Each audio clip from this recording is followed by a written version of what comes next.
ভাইয়েরা আমার, আপনারা শুনেছেন যে এখানে একটি নির্বাচন হয়েছে, সেই নির্বাচনে 2 জন ভিলেন নির্বাচিত হয়েছে, 3 জন ভিলেন নির্বাচিত হয়েছে। ভালো কথা, ভিলেন দাও শিল্পী। ভিলেন যদি শিল্পের অংশীদার হয়ে থাকেন, শিল্পী সমিতির সদস্য হয়ে থাকেন, তো নির্বাচিত হবেন, অসুবিধা কোথায়? আমরা এটা খারাপ মনে করি না। কিন্তু আপনারা নির্বাচিত হওয়ার পরে আপনাদের যে ভিলেনাইজ অ্যাকশন, সেই অ্যাকশন প্রথমে শুরু হলো সাংবাদিকদের উপরে।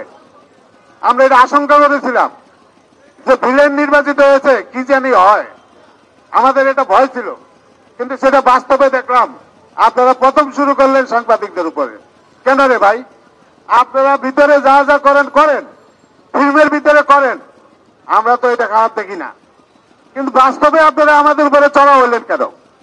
আমাদের কোন সাংবাদিক যদি অন্যায় করে থাকে, কোন অসদাচরণ করে থাকে, আপনারা আসেন আমাদের কাছে বিচার দেন, আমরা দেখেন কি ব্যবস্থা নেই।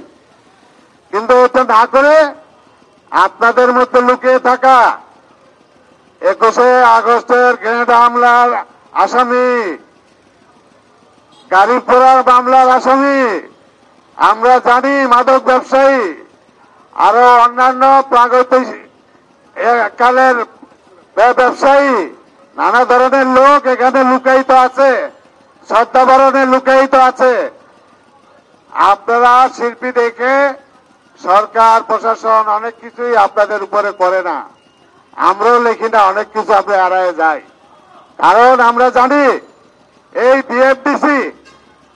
বিএফডিসির গেটেও মানুষ, শত শত মানুষ দাঁড়ায় থাকতো আপনাদেরকে শিল্পীদের দেখার জন্য। আপনাদের সেই শ্রী এখন আর নাই।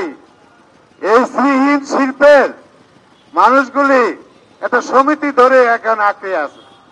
আপনাদের মানুষের কাছে কোনো আকর্ষণ নাই। আপনারা বাংলাদেশের মানুষকে কোনো বিনোদন দিতে পারছেন না।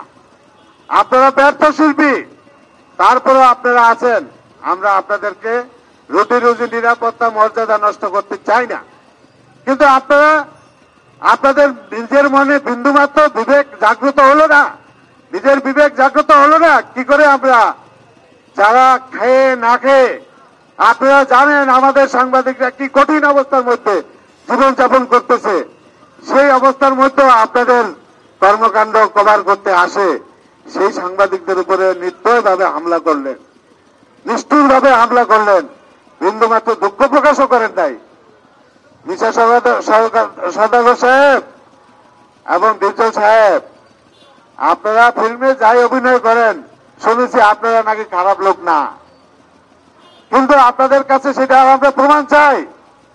আগামী 24 ঘন্টার মধ্যে যেসব হামলাকারী, এই ঘটনায় জড়িত যারা সাংবাদিকদের উপরে হামলা করেছে, তাদেরকে আপনারা ভালো করে চিনেন, আপনাদের সদস্য, তাদেরকে আইনের হাতে তুলে দিবেন। তাদেরকে আইনের হাতে তুলে দিতে হবে। কি কমিটি গঠন করছেন না করছেন এটা আমাদের দেখার বিষয় না। আমরা ওই কমিটি মানি না, আমরা ওই কমিটিকে বিন্দুমাত্র বুঝি না। আপনারা ওই কমিটির কর্মকাণ্ড বন্ধ করেন। আগে আপনি এই অপরাধীদেরকে পুলিশের হাতে তুলে দেন। পুলিশের হাতে তুলে না দিলে মনে করেন না আপনারা ফিল্মে যেভাবে ওই নায়কদের উপরে চড়াও হন, সেইভাবে আমাদের উপরে চড়াও হবেন। এত সোজা না, আমাদের উপরে চড়াও হওয়া সোজা না। আমরা বাংলাদেশে বাইসে আছি নাই, আপনাদেরকে কভার করি জনগণের স্বার্থে, মানুষ বিনোদনের স্বার্থে আপনাদের কথা জানতে চায়, সেই কারণে আমরা আসি। আর আপনারা আমাদেরকে একেবারে ম্লেচ্ছ মনে করেছেন, হামলা করেছেন। আপনাদের ভিতরের কথা আমরা লিখি নাই, এখন লেখা শুরু হবে। লেখা শুরু হবে আপনাদের অপকর্ম। রাজনৈতিকভাবে যারা বিভিন্ন জায়গায় অপকর্ম করে আসছে, তারা এখন আপনাদের ভিতরে লুকায়িত আছে। তাদেরকে চিহ্নিত করে অবশ্যই সরকার, প্রশাসনের কাছে হস্তান্তর করবেন। আর যদি না করেন তাহলে সাংবাদিক সমাজ কি করতে পারে? আপনাদেরকে, আপনারা অনেকে অনেক বিত্তবান হয়েছেন, অনেক টাকা পয়সা আছে, মনে করবেন অনেকের কাছে কিনে ফেলবেন। না, এত সোজা না। আমাদের টাকা নাই, আমাদের অস্ত্র নাই, আপনাদের ভিতরে শুনেছি নানা ধরনের অনেক কিছু আছে, আমরা সেটারও ভয় পাই না। আমাদের শক্তি হচ্ছে আমাদের সততা, আমাদের ন্যায়পরতা, আমাদের ক্যামেরা, আমাদের কলম, আমাদের বুক, আমাদের সবকিছু, আমরা সেটা নিয়েই লড়ে যাব।